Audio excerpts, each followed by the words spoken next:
إن الحمد لله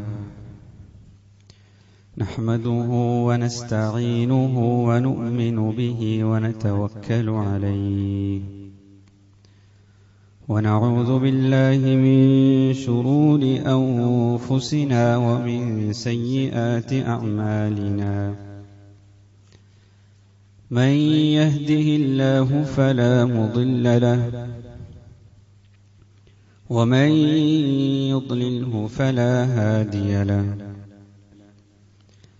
ونشهد أن لا إله إلا الله وحده لا شريك له ونشهد أن محمدا عبده ورسوله أرسله بالهدى ودين الحق ليظهره على الدين كله ولو كره المشركون صلى الله وبارك وسلم تسليما كثيرا كثيرا أما بعد فيا أيها الناس أوصيكم عباد الله ونفسي أولا بتقوى الله فقد قال الله تعالى يا أيها الذين آمنوا اتقوا الله حق تقاته ولا تموتن إلا وأنتم مسلمون وقال أيضا يا أيها الذين آمنوا اتقوا الله وقولوا قولا سديدا يصلح لكم أعمالكم ويغفر لكم ذنوبكم ومن يطع الله ورسوله فقد فاز فوزا عظيما فقد قال عز وجل فخرج على قومه في زينته قال الذين يريدون الحياة الدنيا يا ليت لنا مثل ما أوتي قارون إنه لذو حظ عظيم رب اشرح لي صدري ويسر لي أمري واحلل عقدة من لساني يفقه قولي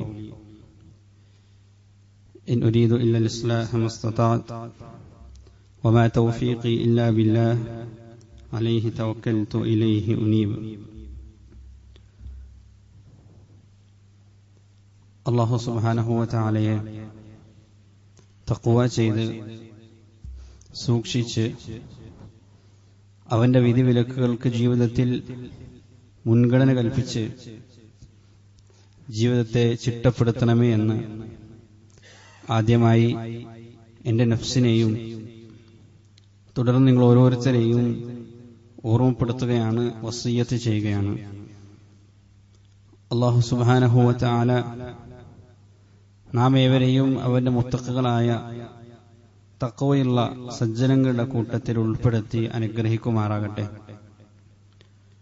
നമ്മിൽ നിന്ന് വന്നുപോയ പോരായ്മകളും കുറവുകളും തിന്മകളും അവന്റെ റഹ്മത്ത് കൊണ്ട്, അവന്റെ ഫദ്ല് കൊണ്ട്, അവന്റെ അഫ്വ് കൊണ്ട് അള്ളാഹു നമുക്ക് പുറത്തു നൽകി അനുഗ്രഹിക്കുമാറാകട്ടെ.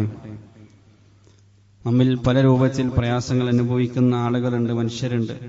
സാമ്പത്തികമായും ആരോഗ്യപരമായി കുടുംബപരമായി അള്ളാഹു അർത്ഥത്തിൽ പ്രയാസം അനുഭവിക്കുന്ന ആളുകൾക്കൊക്കെയും പൂർണ്ണാർത്ഥത്തിലുള്ള സൗഖ്യവും സമാധാനവും പ്രദാനം ചെയ്യുമാറാകട്ടെ. നമ്മിൽ നിന്ന് മരണപ്പെട്ടു പോയ നമ്മുടെ വേണ്ടപ്പെട്ട ഉറ്റവരുടെ ഖബറിടം അവൻ സ്വർഗീയമാക്കി മാറ്റുമാറാകട്ടെ. പ്രിയപ്പെട്ട സഹോദരന്മാരെ, സഹോദരികളെ,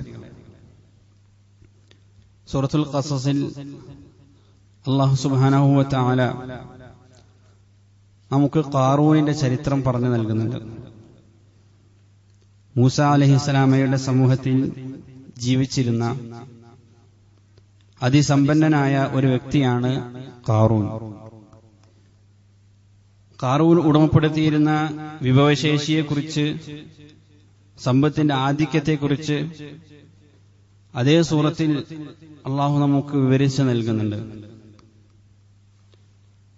آتيناه من الكنوز ما إن مفاتحه لتنوء بالعصبة أولي القوة.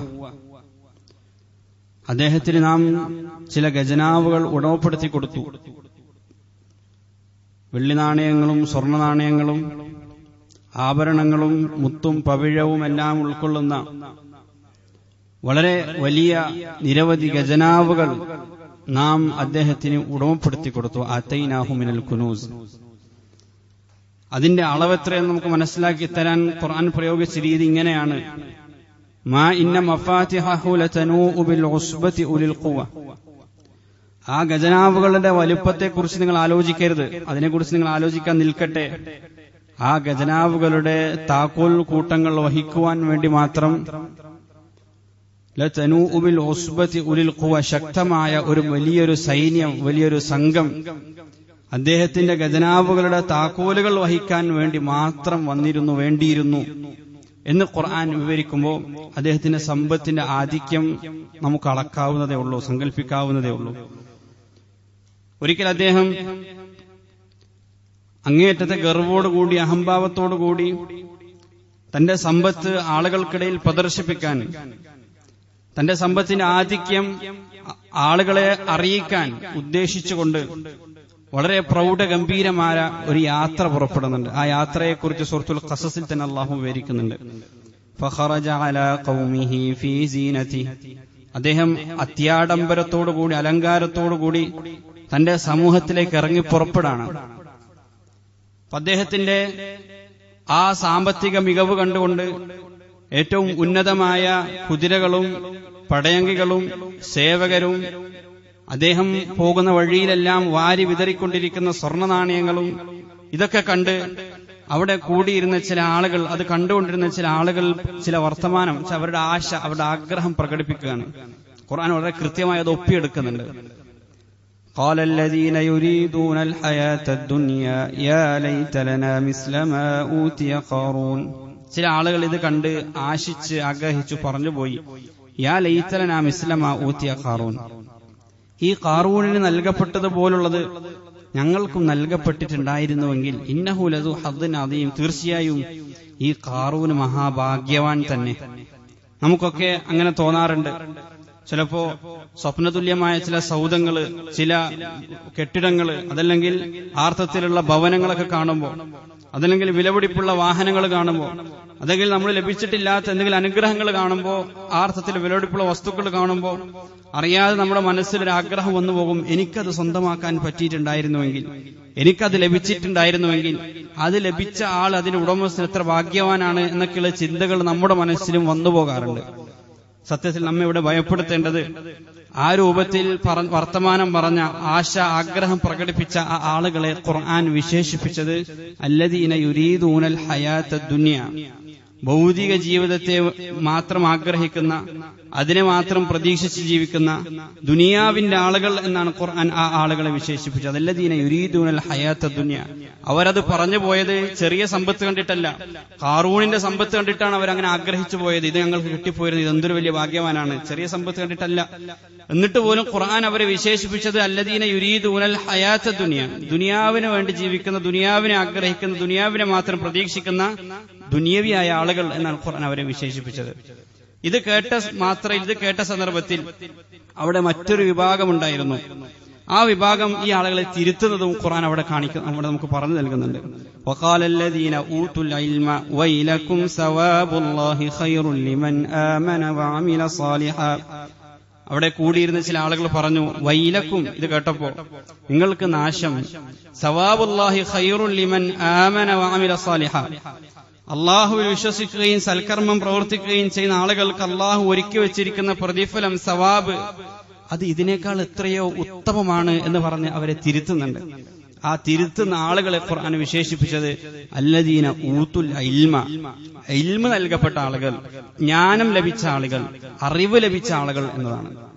സ്വാഭാവികമായും ദുനിയവിയായ ഈ പളപളപ്പുകളെ, ഈ ഭൗതികമായ സമ്പത്തിനെ ആഗ്രഹിച്ച ആളുകളെ അല്ലദീന യുരീദൂനൽ ഹയാത്തദ് ദുനിയ, ഭൗതിക ജീവിതം ആഗ്രഹിക്കുന്ന ആളുകൾ എന്ന് വിശേഷിപ്പിച്ചപ്പോ അതിനെ തിരുത്തിയ ആളുകളെ നാം പ്രതീക്ഷിക്കുന്നത് അല്ലദീന യുരീദൂനൽ ഹയാത്തൽ ആഖിറ, പരലോക ജീവിതം പ്രതീക്ഷിക്കുന്ന ആളുകൾ, അതിൽ അള്ളാഹുൽ വിശ്വസിക്കുന്ന ആളുകൾ, പരലോകത്തിന്റെ അഹ്ലുകാർ എന്നൊക്കെ പറയുമെന്നാണ് നമ്മൾ പ്രതീക്ഷിച്ചത്. പക്ഷെ ഖുർആൻ അവരെ വിശേഷിപ്പിച്ചത് അല്ലദീന ഊത്തുൽ ഇൽമ, ഇൽമ നൽകപ്പെട്ട ആളുകൾ, അറിവ് നൽകപ്പെട്ട ആളുകൾ, ജ്ഞാനം ലഭിച്ച ആളുകൾ എന്നുള്ളതാണ്. വളരെ സവിശേഷമായ ഒരു പദപ്രയോഗമാണത്. ഖുർആനിൽ പലയിടങ്ങളിലും ഈ പ്രയോഗം വരുന്നുണ്ട്. അല്ലദീന ഊത്തുൽ ഇൽമ, ഇൽമ നൽകപ്പെട്ട ആളുകൾ, ഉലുൽ ഇൽമ, ഇൽമ ലഭിച്ച ആളുകൾ. അപ്പൊ സത്യത്തിൽ ഖുർആന്റെ സങ്കല്പത്തിലുള്ള ഇൽമ എന്താണ്, അറിവെന്താണ്? ഈ രൂപത്തിൽ ദുന്യവിയായ ആളുകളെയും ഭൗതികമായ ജീവിതത്തിന്റെ യാഥാർത്ഥ്യം മനസ്സിലാക്കിയിട്ടില്ലാത്ത ആളുകളെയും ഈ ജീവിതത്തിന്റെ പൊരുള് മനസ്സിലാക്കിയ അതിന്റെ യാഥാർത്ഥ്യത്തെ ഉൾക്കൊണ്ട ആളുകളെയും വേർതിരിക്കാൻ വേണ്ടി ഖുർആൻ ഉപയോഗിച്ച പ്രയോഗമാണ് അറിവുള്ള ആളുകളും അറിവില്ലാത്ത ആളുകളും എന്നുള്ളത്.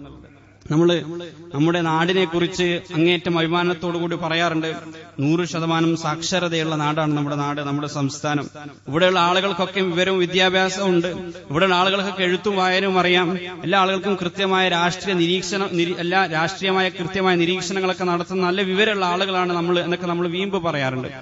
നമ്മുടെ നാട്ടിൽ ഒരു കുഞ്ഞ് ജനിച്ച് 3 വയസ്സാകുമ്പോഴേക്ക് 4 വയസ്സാകുന്നതിന് മുന്നേ തന്നെ വ്യവസ്ഥാപിതമായ ഏതെങ്കിലും വിദ്യാഭ്യാസ സ്ഥാപനങ്ങളിലേക്ക് നമ്മൾ ആ കുഞ്ഞിനെ കൊണ്ടുവെക്കും. പിന്നീട് 10-20 വർഷക്കാലം രാവിലെ എഴുന്നേറ്റ് കഴിഞ്ഞാൽ ഭക്ഷണം കഴിക്കുക എന്നതുപോലെ ജീവിതത്തിന്റെ ഒരു ഭാഗമായിട്ട് വിദ്യ നേടുക, അറിവ് നേടുക എന്നുള്ളത് ആ കുട്ടികളുടെ ഒരു ജീവിതത്തിന്റെ ഭാഗമായിട്ട് മാറാണ്. 10-20 വർഷക്കാലം, 4 വയസ്സ് തുടങ്ങിക്കഴിഞ്ഞാൽ 20-23 വർഷത്തോളം ഈ കുട്ടികൾ ഈ രൂപത്തിൽ ഇങ്ങനെ പഠിച്ചുകൊണ്ടേയിരിക്കുകയാണ്, വിവരം നേടിക്കൊണ്ടേയിരിക്കുകയാണ്, വിദ്യാഭ്യാസം നേടിക്കൊണ്ടേയിരിക്കുകയാണ്. അതാണ് അവരുടെ ജീവിതം. ജീവിതത്തിന്റെ ഏറ്റവും പ്രധാനപ്പെട്ട, വളരെ സുപ്രധാനമായ 4 മുതൽ 24 വരെയുള്ള ഒരു മനുഷ്യ ആയുസിന്റെ അങ്ങേയറ്റത്തെ നടുക്കണ്ടമെന്ന് നമുക്ക് പറയാൻ കഴിയുന്ന ഒരു ആയുസ് ഈ രൂപത്തിൽ അറിവിന് വേണ്ടി, വിദ്യാഭ്യാസം നേടുന്നതിന് വേണ്ടി നമ്മൾ നൽകുകയാണ്, നമ്മുടെ മക്കൾ നൽകുകയാണ്, വലിയൊരു സമൂഹം നൽകിക്കൊണ്ടേയിരിക്കുകയാണ്. അവരെ ഉൾക്കൊള്ളാൻ വേണ്ടി കൂണുപോലെ വിദ്യാഭ്യാസ സ്ഥാപനങ്ങൾ എല്ലാ അർത്ഥത്തിലുള്ള, എല്ലാ നിലക്കുമുള്ള, എല്ലാ നിലവാരത്തിലുമുള്ള മേഖലകൾക്ക് വേണ്ടിയിട്ടുള്ള വിദ്യാഭ്യാസ സ്ഥാപനങ്ങൾ ഇങ്ങനെ ഉയർന്നു വന്നുകൊണ്ടേയിരിക്കുകയാണ്. ഇങ്ങനെ ഒരു ഭാഗത്ത് വിദ്യാർത്ഥികളും വിദ്യാഭ്യാസ സ്ഥാപനങ്ങളും വിദ്യയുടെ നിലവാരങ്ങളെല്ലാം ഇങ്ങനെ ഉയർന്നുകൊണ്ടിരിക്കുമ്പോൾ, വർദ്ധിച്ചുകൊണ്ടിരിക്കുമ്പോൾ, മറുഭാഗത്ത് അധാർമികതകൾക്ക് വല്ല കുറവുണ്ടോ, സംസ്കാര ശൂന്യമായ പ്രവർത്തനങ്ങൾക്ക് വല്ല കുറവും സംഭവിക്കുന്നുണ്ടോ? ഒരിക്കലും നമുക്കത് കാണുക സാധ്യമല്ല. ലൈംഗികമായ അരാജകത്വം വർദ്ധിച്ചുകൊണ്ടിരിക്കുന്നു. ലഹരിയുടെ ഉപയോഗം അതിന്റെ എല്ലാ സീമകളും വേദിച്ച് മുന്നോട്ട് കുതിച്ചുകൊണ്ടേയിരിക്കുകയാണ്. കുടുംബം ശിഥിലമാക്കപ്പെട്ടുകൊണ്ടിരിക്കുന്നു, കുടുംബം ശിഥിലമായിക്കൊണ്ടിരിക്കുന്നു. നിസ്സാര കാര്യങ്ങൾക്ക് പോലും കുട്ടികൾ ആത്മഹത്യ ചെയ്തുകൊണ്ടേയിരിക്കുന്നു. നിസ്സാര കാര്യങ്ങൾക്ക് വേണ്ടി സഹപാഠികളെ ആക്രമിക്കുന്നു. ജാതീയമായ വംശീയ വെറികള്, വംശീയ വിദ്വേഷങ്ങള് അത് അധികരിച്ചുകൊണ്ടിരിക്കും. അതിന്റെ പ്രൊമോട്ടേഴ്സായിട്ട് ഈ വിദ്യാലയങ്ങളിലെ ഏറ്റവും ഉന്നതരായ അധ്യാപകർ തന്നെ ഈ അർത്ഥത്തിലുള്ള വംശീയ വിദ്വേഷങ്ങളെയൊക്കെയും പ്രൊമോട്ട് ചെയ്യുന്ന, അതിന്റെ പ്രൊമോട്ടേഴ്സായിട്ട് മാറുന്ന, അതിന് ചുക്കാൻ പിടിക്കുന്ന വളരെ ദയനീയമായ അവസ്ഥയാണ് മറുഭാഗത്ത് നമ്മൾ കണ്ടുകൊണ്ടേയിരിക്കുന്നത്. അപ്പൊ സ്വാഭാവികമായിട്ടും എവിടെയാണ് നമുക്ക് പിഴച്ചത് എന്ന് നമ്മൾ ആലോചിക്കേണ്ടതായിട്ടുണ്ട്. അള്ളാഹു ഏറെ ശ്രേഷ്ഠമാക്കിയ, ഏറെ ഉന്നതമെന്ന് ഖുർആൻ വിശേഷിപ്പിച്ച ഈ ഇൽമ് ഒരു കൂട്ടർക്ക് അധികരിച്ചുകൊണ്ടിരിക്കുമ്പോഴും അവരുടെ ജീവിതത്തിൽ ആ അർത്ഥത്തിലൊരു നിലവാരം കാണാതെ വരുമ്പോൾ തീർച്ചയായും എവിടെയോ കാര്യമായ ഒരു പന്തികേട് സംഭവിച്ചിട്ടുണ്ട് എന്ന യാഥാർത്ഥ്യം നമ്മൾ വളരെ കൃത്യമായി മനസ്സിലാക്കേണ്ടതായിട്ടുണ്ട്, ആലോചിക്കേണ്ടതായിട്ടുണ്ട്. അവിടെയാണ് ഖുർആനിന്റെ ഇൽമ് എന്ന സങ്കല്പം, ഖുർആന്റെ വൈജ്ഞാനിക സങ്കല്പം നമ്മൾ മനസ്സിലാക്കേണ്ടത്. ആ അർത്ഥത്തിലാണ് ഖാറൂനിന്റെ ആ ചരിത്രം നമ്മൾ വായിച്ചെടുക്കേണ്ടത്. വിശുദ്ധ ഖുർആനെ സംബന്ധിച്ചിടത്തോളം ഇൽമ് എന്ന് പറഞ്ഞാൽ, അറിവ് എന്ന് പറഞ്ഞാൽ, ജ്ഞാനം എന്ന് പറഞ്ഞാൽ അത് മനുഷ്യരെ മനുഷ്യരാക്കുന്നതാണ്, മനുഷ്യരെ അവന്റെ സൃഷ്ടാവിലേക്ക് അടുപ്പിക്കുന്നതാണ്. അള്ളാഹു ആരെന്ന് അവന് മനസ്സിലാക്കി കൊടുക്കുന്ന, എന്റെ ജീവിത ദൗത്യം എന്ന് അവന് തിരിച്ചറിയാൻ സഹായിക്കുന്ന, എന്റെ ജീവിത ലക്ഷ്യം എന്താണ് എന്ന് അവന് പറഞ്ഞു കൊടുക്കുന്ന ഒരു അറിവാണ്, ഒരു വിജ്ഞാനമാണ്, ഒരു ഇൽമാണ് വിശുദ്ധ ഖുർആൻ പറഞ്ഞ ഇൽമ് എന്നുള്ളത്. ഒരു തിരിച്ചറിവാണ്. ആ ഒരു തിരിച്ചറിവിലേക്ക് എത്താൻ മനുഷ്യരെ സഹായിക്കുന്ന വിജ്ഞാനത്തിനാണ് സത്യത്തിൽ ഖുർആൻ ഇൽമ് എന്ന് പറയുന്നത്. ആ ഒരു ഇൽമ് വലിയ രൂപത്തിൽ നമുക്ക് നഷ്ടമായിക്കൊണ്ടേയിരിക്കുകയാണ്. ഈ രൂപത്തിലെ ഇൽമിനാണ് ഇസ്ലാം സ്ഥാനം കൽപ്പിച്ചിരിക്കുന്നത്. തീർച്ചയായും ഖുർആൻ വലിയ സ്ഥാനം അറിവിന് നൽകിയിട്ടുണ്ട് എന്നുള്ള കാര്യം നമുക്ക് ആർക്കും അതിൽ ഒരു സംശയവുമില്ല. ആദ്യമായിട്ട് അവതരിച്ച ആയത്തുകൾ ഏതെന്ന് പരിശോധിച്ചാൽ നമുക്കൊക്കെ സുപരിചിതമാണ്. സൂറത്തുൽ അലഖിലെ ഇഖ്റ ബിസ്മി റബ്ബിക്കല്ലദീ ഖലഖ് ഖലഖൽ ഇൻസാന മിൻ അലഖ് ഇഖ്റ വറബ്ബുകൽ അക്രം അല്ലദീ അല്ലമ ബിൽ ഖലം അല്ലമൽ ഇൻസാന മാ ലം യഅലം. മനുഷ്യ അറിയാത്ത ചില കാര്യങ്ങൾ പഠിപ്പിച്ച ആ റബ്ബിന്റെ ഇൽമിന്റെ ഉടമസ്ഥനായ ആ റബ്ബിന്റെ മഹത്വത്തെ പ്രകീർത്തിച്ചുകൊണ്ട് മനുഷ്യനെ പഠിപ്പിക്കാൻ അള്ളാഹു ഉപയോഗിച്ച ആ പേനയെ സ്മരിച്ചുകൊണ്ടാണ് ഏറ്റവും ആദ്യമായി ഖുർആനിലെ ആയത്തുകൾ അവതരിച്ചത്. ആദ്യമായി ഖുർആനിലെ ഈ ആയത്തുകൾ അവതരിക്കുമ്പോൾ നമ്മൾ മനസ്സിലാക്കേണ്ടത് സത്യത്തിൽ ഖുർആനിന്റെ ഏറ്റവും പ്രധാനപ്പെട്ട ലക്ഷ്യം എന്താണ്? മനുഷ്യരെ ഏകദൈവ വിശ്വാസത്തിലേക്ക്, അള്ളാഹുവിന്റെ ഏകത്വത്തിലേക്ക് തിരികെ കൊണ്ടുവരിക, റബ്ബ് ആരെണ്ടെന്ന് മനുഷ്യർക്ക് പഠിപ്പിച്ചു കൊടുക്കുക, മനുഷ്യരെ കൂടുതൽ സംസ്കാര സമ്പന്നരാക്കി മാറ്റുക. ഇതൊക്കെയാണല്ലോ ഖുർആനിന്റെ വളരെ പ്രധാനപ്പെട്ട ലക്ഷ്യങ്ങൾ. അങ്ങനെയാണെങ്കിൽ ഖുർആൻ അവതരിക്കുന്ന കാലഘട്ടത്തിൽ മക്കയുടെ അവസ്ഥ നമ്മളൊന്ന് പഠിച്ചു നോക്കൂ. മക്കയിൽ എന്താണ് സംഭവിച്ചുകൊണ്ടിരുന്നത്? ഏകദൈവ വിശ്വാസത്തിന്റെ പ്രതീകമായി മാറേണ്ടിയിരുന്ന കഅബ, ആ കഅബയുടെ ചുറ്റും എന്നല്ല ആ കഅബയുടെ അകത്തുപോലും വിഗ്രഹങ്ങൾ പൂജിക്കപ്പെട്ടുകൊണ്ടിരിക്കുന്നു. ആളുകളൊക്കെയും വിഗ്രഹത്തെ ആരാധിച്ചുകൊണ്ടിരിക്കുന്നു, വിഗ്രഹങ്ങളെ ആരാധിച്ചുകൊണ്ടിരിക്കുന്നു, അതിന് പൂജകൾ അർപ്പിച്ചുകൊണ്ടേയിരിക്കുന്നു. ഇനി വിശ്വാസപരമായി അത്രമാത്രം അധപ്പതിച്ചൊരു സമൂഹം. ഇനി സാംസ്കാരികമായിട്ട് നോക്കുകയാണെങ്കിൽ മദ്യത്തിന് അടിമപ്പെട്ടൊരു സമൂഹം, ലൈംഗിക അരാജകത്വം വ്യാപിച്ചിട്ടുള്ള ഒരു സമൂഹം, കൊലയും വളരെ സാധാരണ സംഭവമായിട്ട് മാറിയിട്ടുള്ള ഒരു സമൂഹം, ഒരു സമുദായം. അങ്ങനെയായിരുന്നു മക്കയിലുള്ള ഒരു സമൂഹം ഉണ്ടായിരുന്നു. ശിശുഹത്യ പോലും അഭിമാനത്തിന് ലക്ഷണമായി കൊണ്ടു നടന്നിരുന്നു. അത്രമാത്രം സംസ്കാര ശൂന്യരായ ഒരു സമൂഹം അവിടെ നിലനിൽക്കുമ്പോൾ അവരിലേക്ക് ആദ്യമായി അവരെ ഉയർത്തെഴുന്നേൽപ്പിക്കേണ്ട ഒരു ഉത്തരവാദിത്വവുമായിട്ടൊരു പ്രവാചകനെ അള്ളാഹു നിയോഗിക്കുമ്പോൾ ഏറ്റവും ആദ്യമായിട്ട് ലോജിക്കലി നമ്മൾ ചിന്തിക്കുമ്പോൾ, യുക്തിപരമായി ചിന്തിക്കുമ്പോൾ ആദ്യമായി അവതരിക്കേണ്ട ആയത്തുകൾ ഏതർത്ഥത്തിലുള്ള ആയത്തുകളായിരുന്നു? പക്ഷേ ഖുർആനിൽ അവതരിച്ച ആയത്തുകൾ എന്താണ്? ഇഖ്റ ബിസ്മി റബ്ബിക്കല്ലദീ ഖലഖൽ ഇൻസാന മിൻ അലഖ്.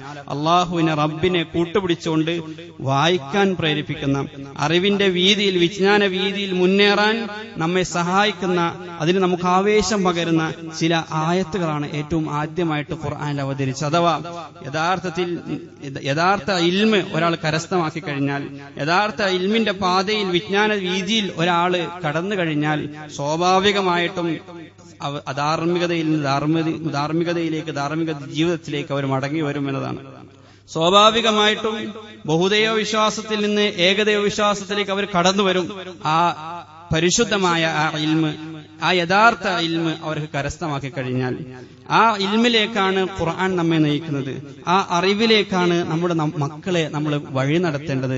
ആ അറിവെന്തെന്നാണ് ആ മക്കൾക്ക് നമ്മൾ പഠിപ്പിച്ചു കൊടുക്കേണ്ടത്. അലം അന്നഹു ലാ ഇലാഹ ഇല്ലല്ലാഹ്. നമ്മുടെ ആദർശം പോലും പൂർണ്ണമാവണമെന്നുണ്ടെങ്കിൽ ചില ഇൽമ് അത്യാവശ്യമാണ്, ചില അറിവ് അത്യാവശ്യമാണ്, പഠനം അത്യാവശ്യമാണ്. അലം സൂറ മുഹമ്മദിലൂടെ അള്ളാഹു നമ്മെ ഓർമ്മിപ്പിച്ചത് എന്താണ്?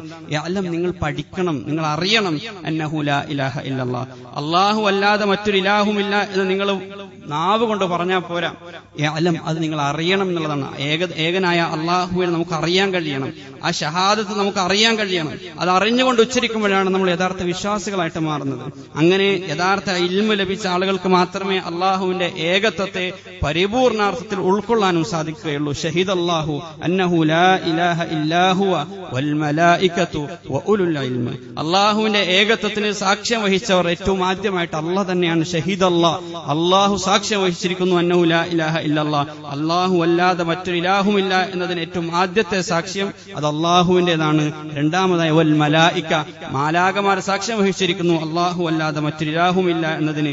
മൂന്നാമതായി ഖുർആൻ പറഞ്ഞത് മുഅ്മിനീങ്ങളെന്നല്ല, നബിമാരെന്നല്ല, മുസ്ലിമീങ്ങളെന്നല്ല, മുത്തഖീങ്ങളെന്നല്ല, വ ഉലുൽ ഇൽമി, യഥാർത്ഥ ജ്ഞാനം ലഭിച്ച ആളുകളും ഇതാ സാക്ഷ്യം വഹിച്ചിരിക്കുന്നു. എന്തിനാണ് അവർ സാക്ഷ്യം വഹിച്ചിരിക്കുന്നത്? അള്ളാഹു അല്ലാതെ മറ്റൊരു ഇലാഹുമില്ല എന്നതിന് അവർ സാക്ഷികളാണ്.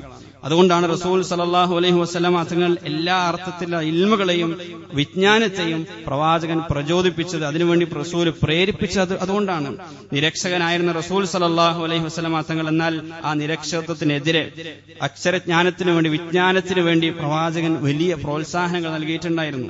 ബദർ യുദ്ധത്തിന്റെ സാഹചര്യം നമുക്കറിയാം. ബദർ യുദ്ധം നടക്കുന്ന സാഹചര്യം സാമ്പത്തികമായി വിശ്വാസി സമൂഹം ഏറ്റവും പിന്നാക്കാവസ്ഥയിൽ നിൽക്കുന്ന ഒരു സാഹചര്യത്തിലാണ് ബദർ യുദ്ധം സംജാതമാകുന്നത്. ഒരു വേള ബദറിന്റെ കാരണം പോലും, ബദർ യുദ്ധത്തിലേക്ക് എത്തിച്ച കാരണം പോലും സാമ്പത്തികമായ ചില കാരണങ്ങളാണ്. അങ്ങനെ ഇരിക്കെ ബദറിൽ പിടിക്കപ്പെട്ട ബഹുദൈവ വിശ്വാസികളായ ആ തടവ് പുള്ളികൾക്ക് മോചനദ്രവ്യമായി റസൂൽ സല്ലല്ലാഹു അലൈഹി വസല്ലം നിശ്ചയിച്ച കാര്യങ്ങളിൽ ഒന്ന് എഴുത്തും വായനയും അറിയുന്ന ആളുകൾ, വിശ്വാസികളിലെ ഓരോ ആളുകൾക്കും, ഓരോ 10 ആളുകൾക്ക് ഓരോ ബഹുദൈവ വിശ്വാസി എഴുത്തും വായനയും പഠിപ്പിച്ചു കൊടുക്കണം, അവരെ അക്ഷരാഭ്യാസമുള്ളവരാക്കി മാറ്റണം എന്നതായിരുന്നു റസൂൽ സല്ലല്ലാഹു അലൈഹി വസല്ലം തങ്ങൾ നിശ്ചയിച്ച വളരെ വിചിത്രമായ ഒരു മോചനദ്രവ്യം. മറുഭാഗത്ത് എത്ര വലിയ സമ്പത്തും കൊടുക്കാൻ തയ്യാറായിട്ടുള്ള ഖുറൈശികളാണുള്ളത്. വിശ്വാസികളാകട്ടെ ആ സമ്പത്തിന് ഏറ്റവും ആവശ്യക്കാരുമാണ്. എന്നിട്ട് കൂടി റസൂൽ സല്ലല്ലാഹു അലൈഹി വസല്ലം തങ്ങൾ ഈ അറിവിന്റെ ആ മഹത്വം നമുക്ക് മനസ്സിലാക്കി തരാണ് റസൂലിന്റെ ഈ തീരുമാനത്തിലൂടെ സല്ലല്ലാഹു അലൈഹി വസല്ലം. അപ്പൊ നമ്മൾ മനസ്സിലാക്കേണ്ടത് ഇത്രമാത്രം പ്രാധാന്യം സെയ്ദ് ഇബ്നു സാബിത്ത് റളിയല്ലാഹു അൻഹുവിനെ പോലെയുള്ള പിന്നീട് ഖുർആനിന്റെ എഴുത്തുകാരായിട്ട് മാറിയ മഹാത്മാക്കൾ അന്ന് ചെറിയ കുട്ടികളായിരുന്നു. അവരൊക്കെയും ഈ നിലക്കായിരുന്നു എഴുത്തും വായനയും ഈ രൂപത്തിൽ ബഹുദൈവ വിശ്വാസികളിൽ നിന്നായിരുന്നു അന്ന് പഠിച്ചിരുന്നത് എന്ന് ചരിത്രത്തിൽ പ്രതിപാദിക്കുന്നതായിട്ട് നമുക്ക് കാണാൻ കഴിയും. അതുകൊണ്ട് ഇൽമിന് തീർച്ചയായിട്ടും വലിയ സ്ഥാനമുണ്ട്. പക്ഷെ അത് ഏതർത്ഥത്തിലുള്ള ഇൽമാണ് എന്നതാണ് നമ്മൾ ആലോചിക്കേണ്ടത്. വഅല്ലമ ആദമൽ അസ്മാഅ കുല്ലഹ, ഏറ്റവും ആദ്യ മനുഷ്യനെ തന്നെയും അള്ളാഹു ശ്രേഷ്ഠനാക്കുന്നത് ചില അറിവുകൾ നൽകിക്കൊണ്ടാണ്. ഈ സൃഷ്ടിക്ക് എന്താണ് പ്രത്യേകത എന്ന രൂപത്തിൽ ആശ്ചര്യപ്പെട്ടുകൊണ്ട് നിൽക്കുന്ന മലക്കുകളുടെ മുന്നിൽ ആ സൃഷ്ടിയുടെ ആ മനുഷ്യന്റെ വില അള്ളാഹു മലക്കുകൾക്ക് പഠിപ്പിച്ചു കൊടുത്തത്, മനസ്സിലാക്കി കൊടുത്തത്, ആ മാലാകമാർക്കറിയാത്ത ചില കാര്യങ്ങൾ ഇവർക്കറിയാം എന്ന് പറഞ്ഞുകൊണ്ടാണ് വഅല്ലമ ആദമൽ അസ്മാഅ കുല്ലഹ, എല്ലാ നാമങ്ങളും അള്ളാഹു ആദമിന് പഠിപ്പിച്ചു കൊടുക്കാണ്. ശേഷം മലക്കുകളുടെ മുന്നിലേക്ക് വെച്ചു, ഒരു മത്സരം വെച്ചു. അവിടെ മലക്കുകൾ പരാജയപ്പെടാണ്. അവിടെ മലക്കുകൾക്ക് ബോധ്യപ്പെടാണ് മനുഷ്യന്റെ ശ്രേഷ്ഠത എന്നുള്ളത്. അപ്പൊ മനുഷ്യനെന്നല്ല ജീവികളിൽ പോലും ഇൽമു ലഭിക്കുന്ന അറിവുള്ള ജീവികളെ ഖുർആൻ വളരെ പ്രത്യേകമായി പരിഗണിച്ചിരുന്നു എന്നുള്ളതാണ്. സൂറത്തു മാഇദയിൽ അള്ളാഹു നമുക്ക് അനുവദനീയമായ ഭക്ഷണത്തെ പറ്റി പറയുന്നുണ്ട്. ആ സമയത്ത് ഇങ്ങനെ കാണാം, മിനൽ ജവാരിഹി മുകല്ലിബീന തുഅല്ലിമൂനഹുന്ന മിമ്മാ അല്ലമകുമുല്ലാഹ്, നിങ്ങൾക്ക് അനുവദിക്കപ്പെട്ട ഭക്ഷണങ്ങളിൽ ഒരു ഭക്ഷണം നിങ്ങളുടെ വേട്ടമൃഗങ്ങൾ, നിങ്ങളുടെ വേട്ട പട്ടികൾ എന്നുള്ളതാണ് മുകല്ലിബീൻ. നിങ്ങളുടെ വേട്ടമൃഗങ്ങൾ, വേട്ടക്കായി നിങ്ങൾ ഉപയോഗിക്കുന്ന നിങ്ങളുടെ പട്ടികൾ, അത് പിടിച്ചുകൊണ്ടുവരുന്ന, വേട്ടയാടി കൊണ്ടുവരുന്ന ആ മൃഗങ്ങളെ നിങ്ങൾക്ക് ഭക്ഷിക്കാം. എന്തുകൊണ്ടാണ്? മറ്റു പട്ടികളെ സംബന്ധിച്ച് നമ്മൾ ചർച്ച ചെയ്യുക, അത് ഏത് ഭാഗമാണ് നജസ്, എത്ര പ്രാവശ്യം കഴുകണം എന്നൊക്കെ നമ്മൾ ചർച്ച ചെയ്യുമ്പോൾ എങ്ങനെയാണ് ഇവിടെ വേട്ടയാടാൻ വേണ്ടി ഉപയോഗിക്കുന്ന ഈ മൃഗത്തിന് ഈ രൂപത്തിലൊരു പ്രത്യേകത ലഭിച്ചത്? അത് പിടിച്ചുകൊണ്ടുവരുന്ന വസ്തുക്കളെ നമുക്ക് അറുത്ത് ഭക്ഷിക്കാം എന്നുവരെ ഖുർആൻ പറയുമ്പോൾ എന്താണ് അതിന്റെ പ്രത്യേകത? ഖുർആൻ തന്നെ പറഞ്ഞു, തുഅല്ലിമൂനഹുന്ന മിമ്മാ അല്ലമകുമുല്ലാഹ്, കാരണം അള്ളാഹു നിങ്ങൾക്ക് നൽകിയ ചില ഇൽമ് ആ മൃഗത്തിന് നിങ്ങൾ പകർന്നു കൊടുത്തു, ചില പരിശീലനം അതിന് നൽകി. മിമ്മാ അല്ലമകുമുല്ലാഹ്, അതുകൊണ്ട് ഫക്കുലു മിമ്മാ ദുക്കിറ സ്മുല്ലാഹി അലൈഹി, അതുകൊണ്ട് അത് പിടിച്ചുകൊണ്ടുവന്നത് അള്ളാഹുവിന്റെ നാമത്തിൽ നിങ്ങൾ ഭക്ഷിക്കുക. ഇത്രമാത്രം അറിവിന്, ഇൽമിന് ഖുർആൻ വലിയ സ്ഥാനം കൽപ്പിച്ചിട്ടുണ്ട്. പക്ഷെ നമുക്ക് പിഴച്ചു പോയത് എവിടെയാണെന്ന് ചോദിച്ചു കഴിഞ്ഞാൽ, അറിവ് നേടുക എന്നതാണ് പരമമായ ലക്ഷ്യം എന്ന അർത്ഥത്തിലേക്ക് നമ്മൾ മാറിപ്പോയി. അറിവ് എന്നുള്ളത്, ഇൽമ് എന്നുള്ളത് ചില ലക്ഷ്യങ്ങളിലേക്ക് എത്തിച്ചേരാനുള്ള ഒരു ഉപാധിയാണ്, ഒരു മാർഗമാണ്.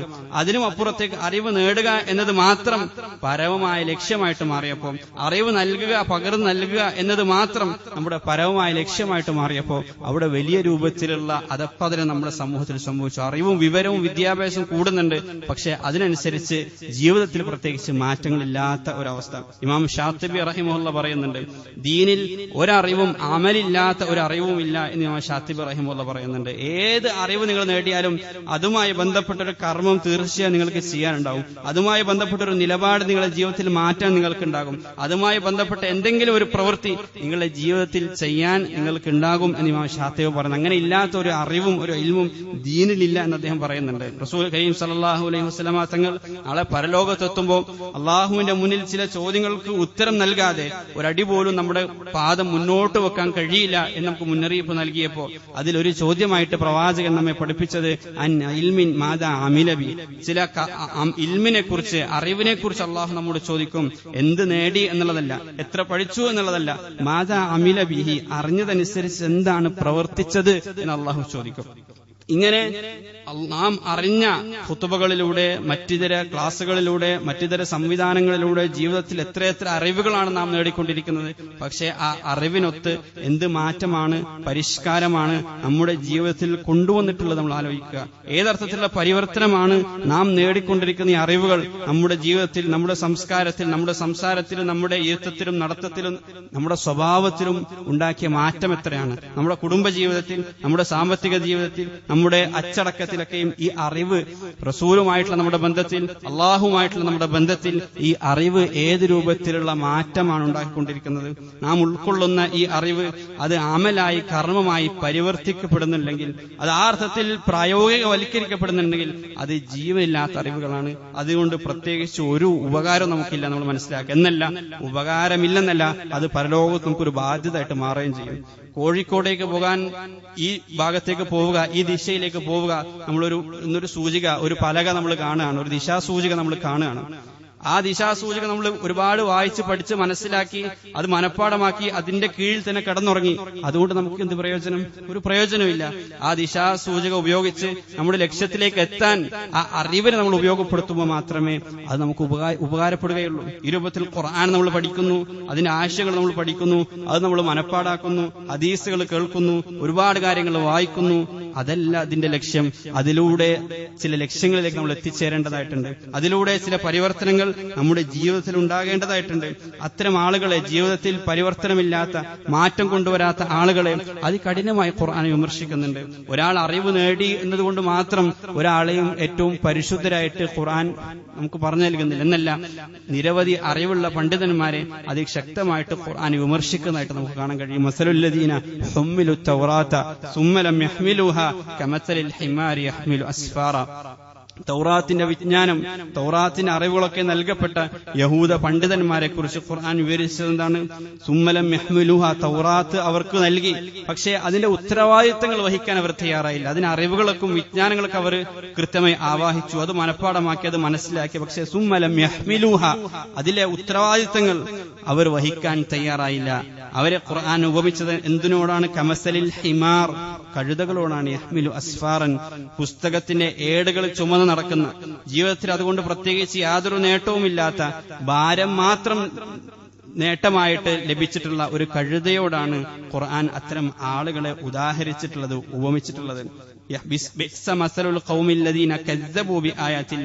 അവർ അള്ളാഹുവിന്റെ ആയത്തുകളെ കളവാക്കിയവരെന്നാണ് ഖുർആൻ പറഞ്ഞത്. കാരണം അവർക്ക് ലഭിച്ച ആ അറിവ് അവർ പ്രയോജനത്തിൽ കൊണ്ടുവന്നില്ല, അവർ പ്രായോഗികവൽക്കരിച്ചില്ല, അവർ ആ അറിവിനെ കളവാക്കിയതിന് തുല്യമാണ്. നമ്മുടെ ഈ കവലയിൽ 5 മണിയാകുമ്പോഴേക്കും ഒരു വെള്ളപ്പൊക്കം വരും അറിയിപ്പ് ലഭിക്കാണ്. അതൊരു അറിവാണ്, അതൊരു ഇൽമാണ്. പക്ഷേ 4:30 മണിയായിട്ടും ഒരാൾ സ്വാഭാവികമായിട്ട് അതിലൂടെ നടന്നു പോവാണ്. എനിക്കതിൽ പ്രത്യേകിച്ച് യാതൊരു മാറ്റവും അയാളുടെ ജീവിതത്തിലില്ല. നമ്മൾ ആ മനുഷ്യനെ പറ്റി എന്താണ് പറയാ?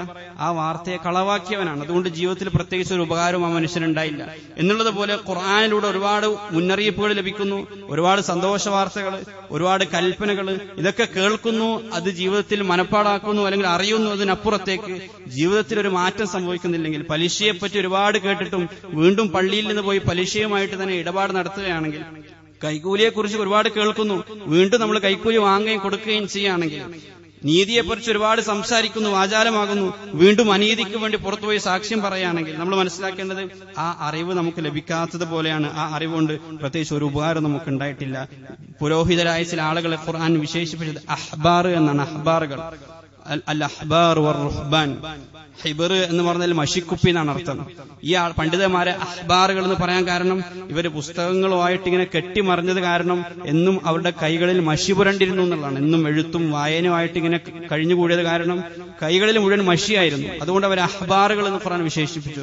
പക്ഷെ ആ അറിവ് കൊണ്ട് അവർക്ക് എന്തെങ്കിലും പ്രയോജനം ഉണ്ടായോ? ഒരിക്കലും ഇല്ല. ലൗലാ യൻഹാഹുമുർ റബ്ബാനിയൂന വൽ അഹ്ബാറു അൻ ഖൗലിഹിമുൽ ഇസ്മ വ അക്ലിഹിമുസ് സുഹ്ത്. അതിശക്തമായിട്ട് ഖുർആൻ അവരെ വിമർശിക്കുന്നതായിട്ട് നമുക്ക് കാണാം പലയിടങ്ങളിലും.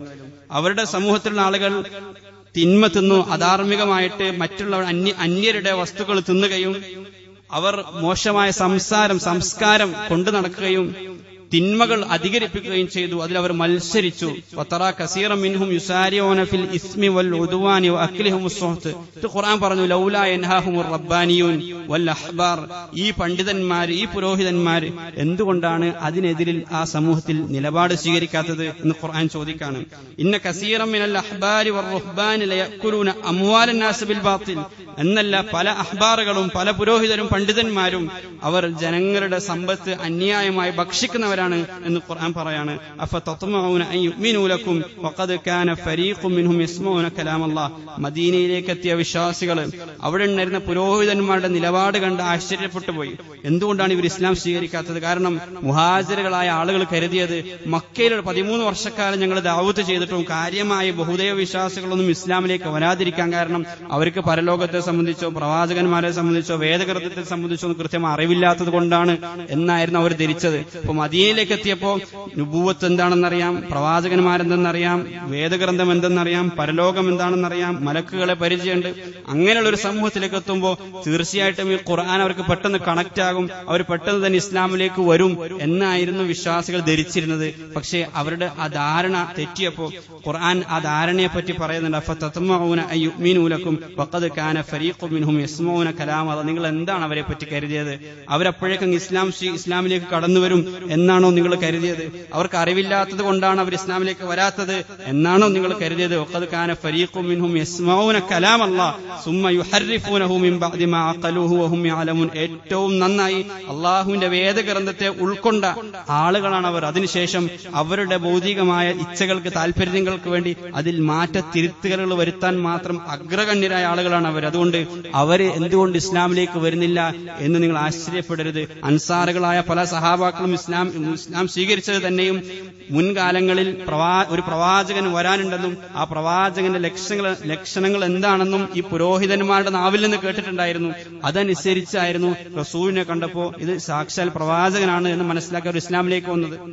അത് കഴിഞ്ഞ് അവർ ഈ പുരോഹിതന്മാരുടെ അടുക്കലേക്ക് പോകുന്നുണ്ട്. നിങ്ങൾ പറഞ്ഞു കേട്ടിട്ടാണ് ഞങ്ങൾ ഇസ്ലാമിലേക്ക് വന്നത്, നിങ്ങൾ എന്തുകൊണ്ട് വരുന്നില്ല?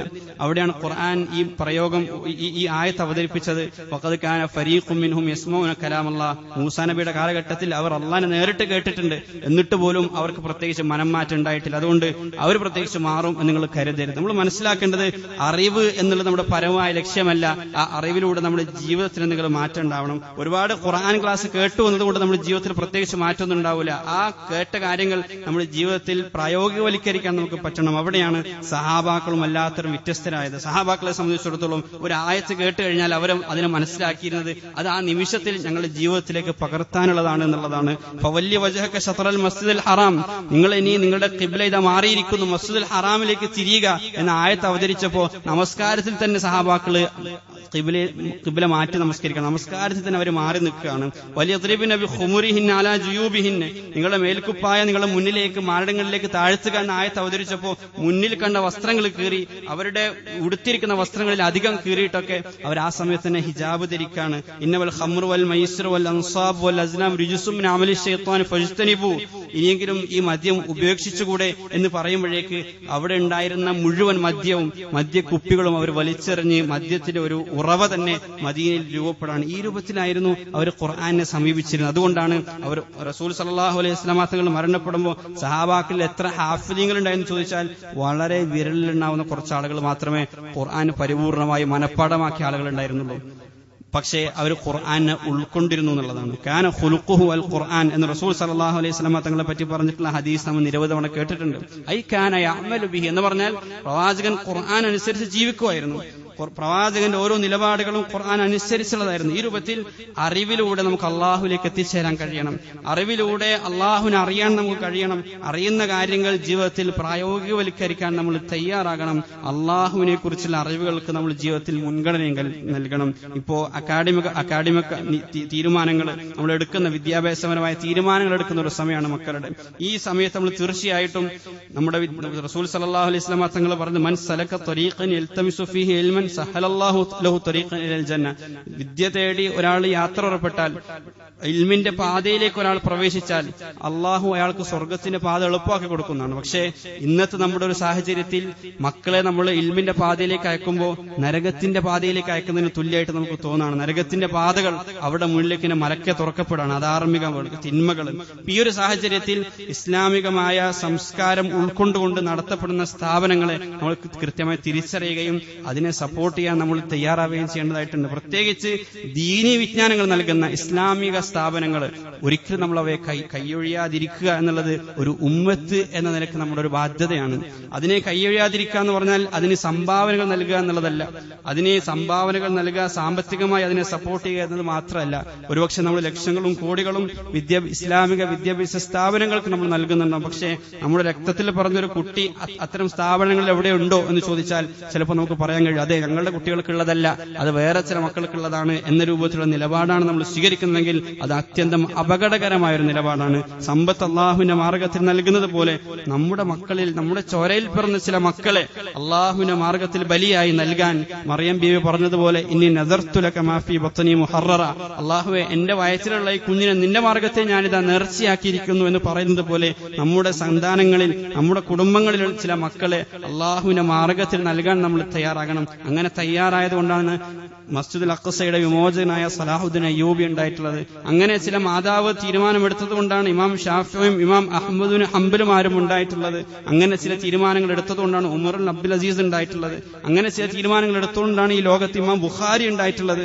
അവരുടെ ഉമ്മയുടെ, അവരുടെ ഉപ്പമാരുടെ അതികഠിനമായ പ്രയത്നവും യത്നവും അവരുടെ പ്രാർത്ഥനകളുമാണ് ഈ പണ്ഡിതന്മാരുടെ രൂപത്തിൽ നമ്മൾ ഇന്നും സ്മരിച്ചുകൊണ്ടിരിക്കുന്നത്, നമ്മൾ ഇന്നും ഓർത്തുകൊണ്ടിരിക്കുന്നത്. അതുകൊണ്ട് ഈ അറിവിന്റെ പാതയിലേക്ക് നമ്മളെ മക്കളെ നമ്മൾ പറഞ്ഞേക്കണം. പ്രത്യേകിച്ച് ദീനീ വിജ്ഞാനങ്ങളുടെ പാതയിലേക്ക്. റസൂൽ സല്ലല്ലാഹു അലൈഹി വസല്ലം തങ്ങൾ പറഞ്ഞു, അന്ത്യനാളിലെടുക്കുമ്പോൾ ഇൽമു ഉയർത്തപ്പെടും, അറിവ് ഉയർത്തപ്പെടുന്നതാണ്. അറിവ് ഉയർത്തപ്പെടും എന്ന് പറഞ്ഞാൽ പ്രവാചകൻ തന്നെ വിശദീകരിച്ചു, പണ്ഡിതന്മാരുടെ മരണത്തോട്, സാത്വികരായ ഇഖ്ലാസുള്ള നല്ലവരായ പണ്ഡിതന്മാരുടെ മരണം മുഖേനയാണ് ഈ ലോകത്തുനിന്ന് ഇൽമ്, അറിവ്, യഥാർത്ഥ ജ്ഞാനം ഇല്ലാതാവുക എന്ന് റസൂൽ സല്ലല്ലാഹു അലൈഹി വസല്ലം തങ്ങൾ നമുക്ക് മുന്നറിയിപ്പ് നൽകിയിട്ടുണ്ട്. പിന്നീട് ജുഹാലുകളെ, ജാഹിലീങ്ങളായ ആളുകൾ നേതൃത്വത്തിലേക്ക് കൊണ്ടുവരും. അതോടുകൂടി ഒരു സമൂഹം നശിച്ചു പോകും. അവർ സ്വയം അധപ്പതിക്കുകയും മറ്റുള്ളവരെ അധപ്പതനത്തിലേക്ക് നയിക്കുകയും ചെയ്യും, വഴികേടിലേക്ക് നയിക്കുകയും ചെയ്യും എന്ന് റസൂൽ സല്ലല്ലാഹു അലൈഹി വസല്ലം തങ്ങൾ പറയുന്നുണ്ട്. അപ്പോൾ നമ്മുടെ ഉമ്മത്തിനെ നയിക്കാൻ പാകത്തിൽ നേതൃത്വത്തിലേക്ക് ഉയർന്നു വരുന്ന മഹാപണ്ഡിതന്മാരെ വാർത്തെടുക്കാനുള്ള ചില തീരുമാനങ്ങൾ കുടുംബത്തിന്റെ ഭാഗത്ത് നിന്ന്, വ്യക്തിപരമായ നമ്മുടെ ജീവിതത്തിൽ നമുക്ക് അങ്ങനെ തീരുമാനമെടുക്കാൻ കഴിയണം. നമ്മുടെ മക്കളെ, അതല്ലെങ്കിൽ നമ്മുടെ പേരമക്കളെ, അതല്ലെങ്കിൽ നമ്മുടെ കുടുംബത്തിലുള്ള ഒരു കുട്ടിയെയെങ്കിലും അള്ളാഹുവിന്റെ മാർഗത്തിൽ, അള്ളാഹുവിന്റെ ഖുർആൻ പഠിക്കാൻ, അത് സമൂഹത്തിന് പകർന്നു നൽകാൻ, അങ്ങനെ പണ്ഡിതന്മാരാകാൻ, അങ്ങനെ ഒരു തീരുമാനം നമ്മൾ എടുക്കേണ്ടതിന്റെ അത്യാവശ്യകത, അതിന്റെ ആവശ്യകത നമ്മൾ തിരിച്ചറിയേണ്ടതായിട്ടുണ്ട്. അലി റളിയല്ലാഹു അൻഹു പറയുകയുണ്ടായി, ഫഖുദ് ബിഇൽമിൻ തഈഷ് അബദ വന്നാസു മൂതാ വഅഹ്ലുൽ ഇൽമി അഹ്യാഹു.